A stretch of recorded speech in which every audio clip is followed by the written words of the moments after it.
रुक जाए होते।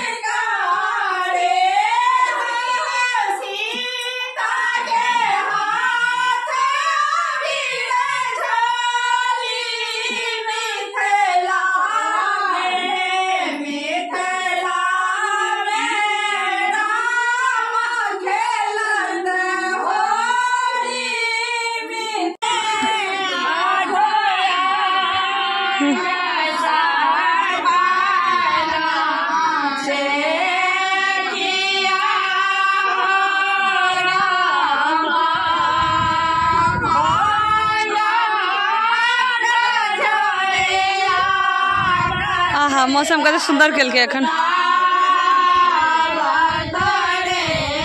आगे घसाई के जाए गौरी के पास ना कि उठ के जाए के छे।